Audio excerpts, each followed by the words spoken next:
Hello and welcome to the Hangout on Air. I set this up to discuss repurposing content and stretching it as far as possible. I've got Stephen Shattuck with me here, so I'll let him introduce himself, the company he's currently with, and a little bit of his experience. Hey there, thanks for having me. I'm Steven. I am the VP of Marketing at Bloomerang, which is a software provider for nonprofits to manage their fundraising and their donor database. I've formerly worked at Slingshot SEO. I've worked at some creative agencies, and interested in content marketing, inbound marketing, and all that. So happy to be here and talk about repurposing. All right, so what is repurposing? I mean, we like to create these phrases and terms in SEO.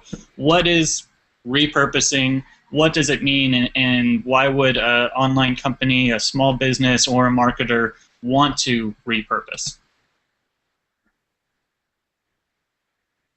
Yeah, so repurposing, maybe it's important to say what repurposing isn't. So repurposing is not reusing content or just sort of redistributing content. Repurposing content is taking content that you've already spent a lot of time making and made a big investment in, and trying to stretch it as far as you can and make it sort of last on your shelf as long as you can. Since it's such a big investment, you don't want to spend a lot of time making content and then have it be sort of a flash in the pan and not do you any good maybe after the first campaign or the first few days it's been released. So the idea is taking content that you've already made and making it last as long as possible through as many different channels as you can. So that's sort of what repurposing is in a nutshell. So it's not just, taking your link and reposting the same link to the same thing on Twitter, Facebook, Pinterest, Slidecasts, every platform that you have. You can't just take the same thing, exact thing, and just paste the link. You've got to do something. Yeah, the idea. Right. The challenge with repurposing is not plagiarizing yourself, right? So if you send out content through one channel and then just send the same piece of content out through another channel, the person who sees it may have already seen it on the other channel and say, oh, this isn't new, I'm not going to read this. But the idea is you take content and turn it into something new without a lot of effort versus trying to create something new from scratch, which can be very time-consuming and take up a lot of resources. So the idea is not really reinventing the wheel every time you want to make a new piece of content, but maybe building on something that already exists just to save you a little bit of time and energy.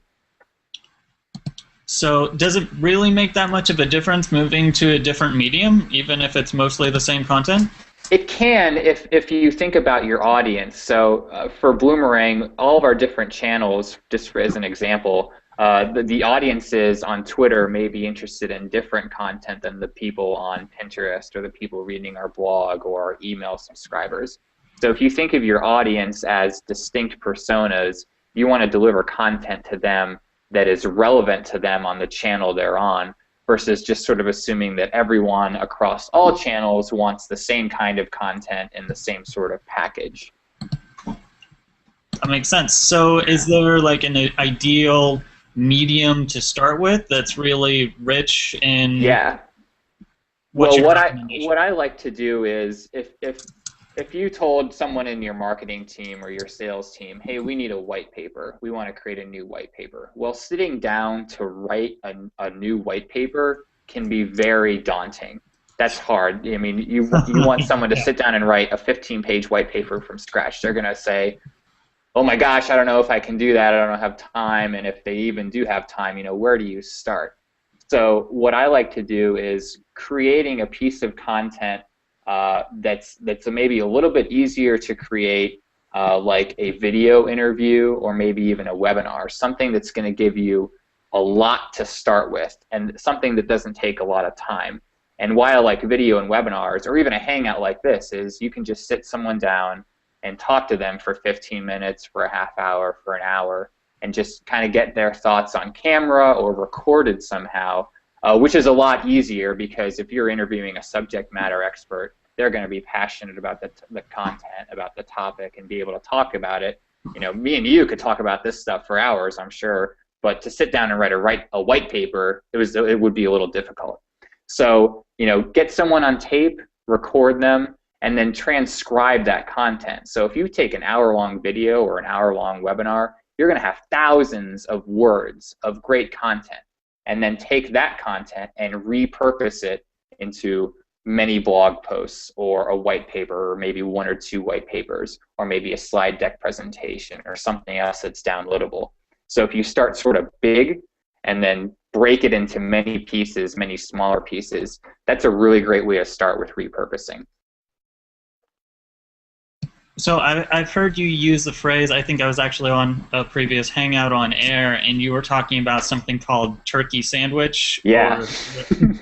What is turkey sandwich? The turkey sandwich strategy, it's basically what I just sort of described. So if you're someone who celebrates Thanksgiving or maybe another big holiday where you have all of your family over and you have a big meal, well, you probably spend all day cooking that meal and preparing it. And then you serve it to everybody, and it's great, it's delicious, but it's not something that you would do, once a week or even once a month. It's sort of this big thing that you only do once. And then what happens after that meal? Well, not all the food gets eaten typically, so you have leftovers.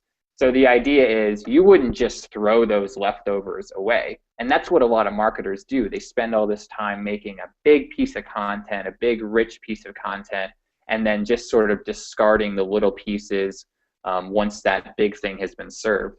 But if you think of a big webinar or a video recording or an interview as your Thanksgiving turkey, you want to turn that Thanksgiving turkey into many, many turkey sandwiches. So that's kind of where the name turkey sandwich strategy came from.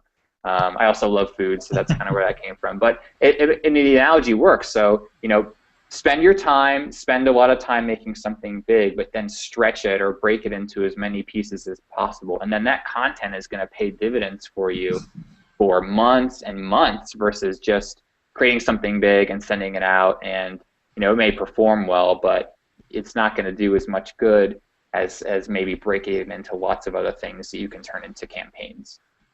That's a good idea. So let's talk specifics about some of the tools or processes that might make this easier, because it's all nice and well to say, oh, well, record a video and transcribe it. So what, just sit there and type it out? What go-to tactics do you have for transcribing? Because that's Well, my favorite tool is called SpeechPad. It's just speechpad.com, speechpad.com. And so what you can do, they're really awesome. So if we took this Hangout on Air, so when we're done talking, we're going to get a YouTube link. So that you can just send them the YouTube link, and they'll transcribe it. So they'll give you all the text that was said in the service, and it's like $1 a minute, so it's not very expensive at all.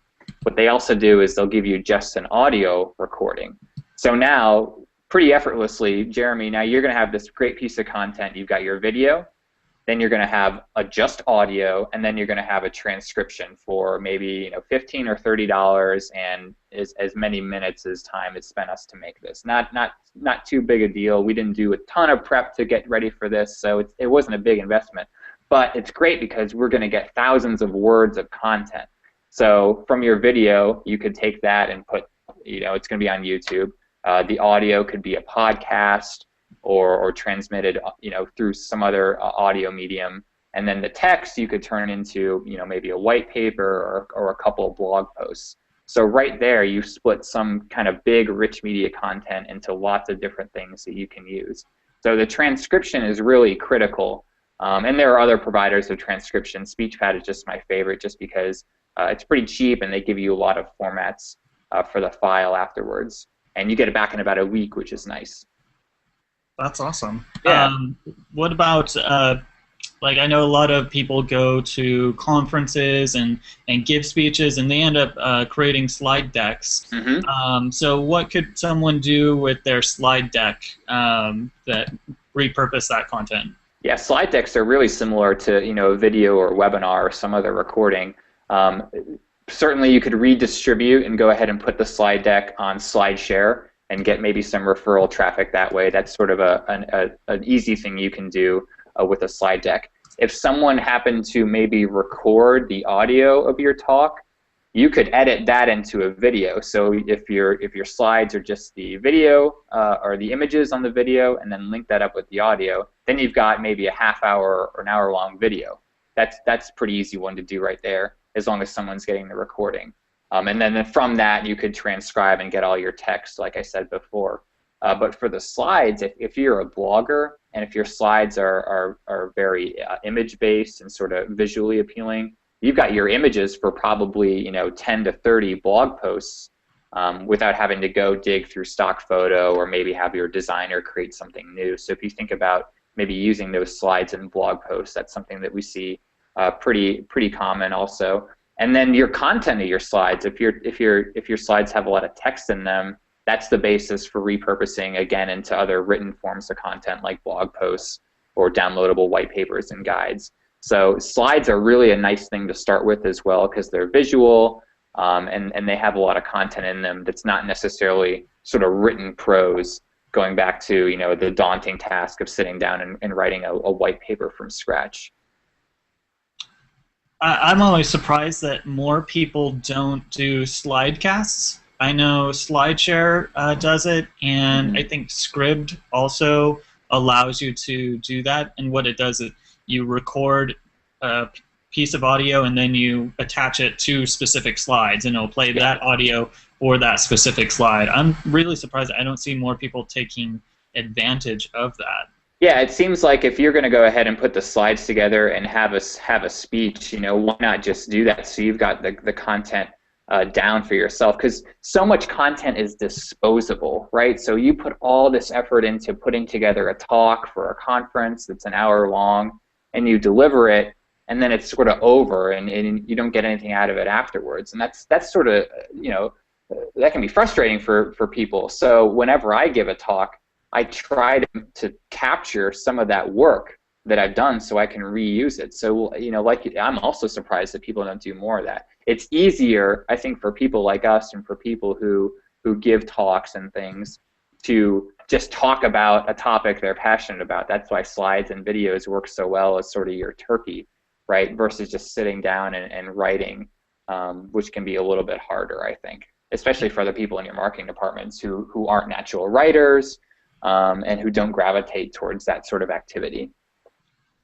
I know social media tends to be a little bit ephemeral. I know when I log into Twitter, there's literally 100, 200 tweets per every hour that go by, and there's so much going on that it's hard to capture that attention for long.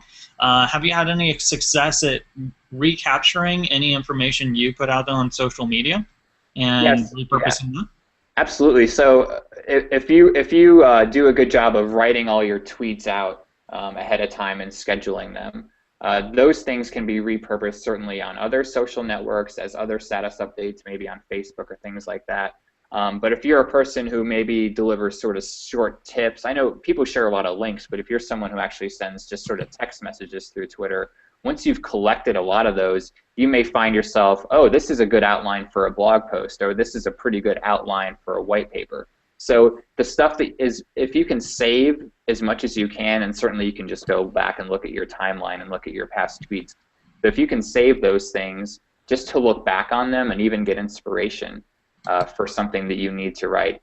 Repurposing can be just the form of inspiration. You don't even have to take a tangible piece of content and reuse it. If you can look back on something that you've put time into and created and have it inspire a new piece of content, then it's definitely worth it. And I would consider that repurposing as well.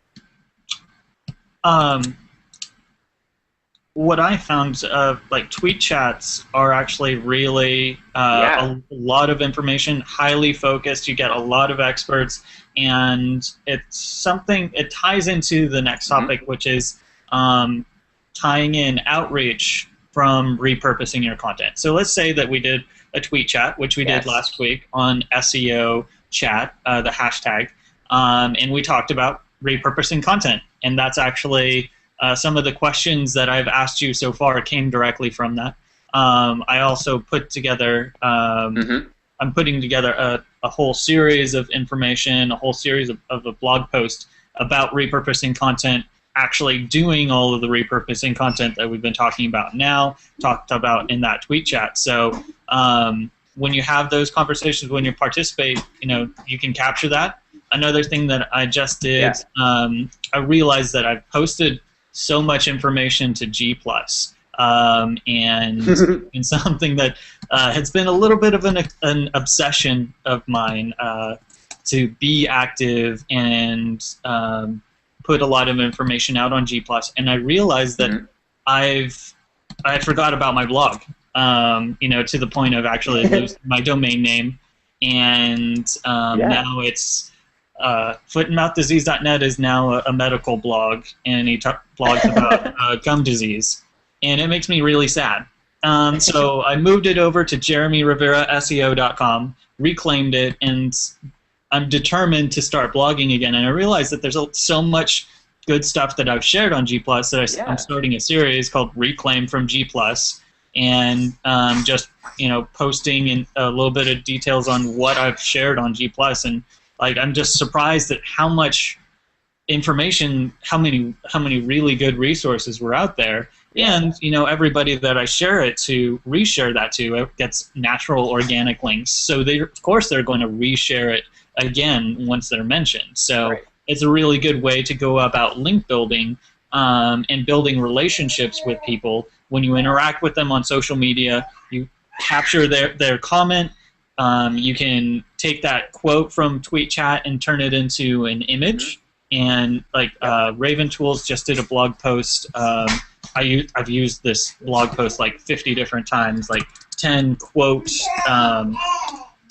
tools, and you can take any quote and it'll make it into something kind of interesting visually. And so you can take those photos from those tweets and then repost them to Pinterest, like a Pinterest board. And then you can also share those on G+. And so social media is like a huge harvest field for valuable information. Yeah, and you've already done the work, right? So you've written all that stuff and posted it online through Google Plus and Twitter. You don't have to sit down and write a blog post from scratch anymore, which is great. And the Twitter chat is really ideal because not only are you repurposing content, you don't even have to create the content in the first place because you're crowdsourcing it from other people. So you take all their stuff, turn all their great comments into a blog post, and then the really great thing about that is you're creating a bunch of people who will promote that content because it's their words. So now suddenly you have 10 or 12 people who are going to promote your stuff because they're in it versus just something that you wrote that you have to promote. So it's really, I mean, it's a beautiful thing, honestly. Like our buddy Max Minzer, he does his Google Plus tips of the day.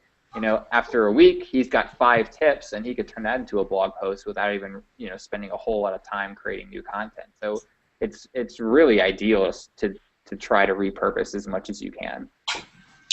There is one last type of content, and I wonder if you have any tips for getting the most out of it. Infographics. Yeah.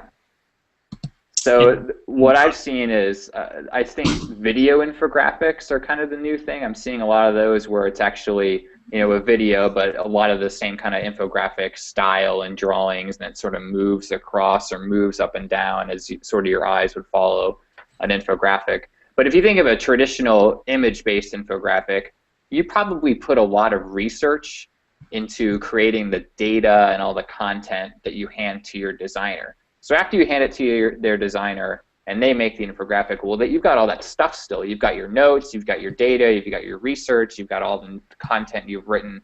Take that stuff and see what you can do with it. Maybe there's a blog post in there somewhere. Maybe there's a slide deck.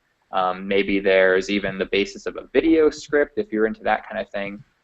There's lots of things that you can do with those notes, and I feel like sometimes those notes just get put in a drawer somewhere because, oh, we've got this infographic, let's focus on the infographic, which you should, and you should distribute that, but don't be so quick to get rid of all the work you did to create that stuff, for sure. It's not just a matter of posting the infographic on different places. That's not really repurposing. It's taking kind of the meat and the bones of what went into creating the infographic and seeing if you can turn that into something else. That's really good information.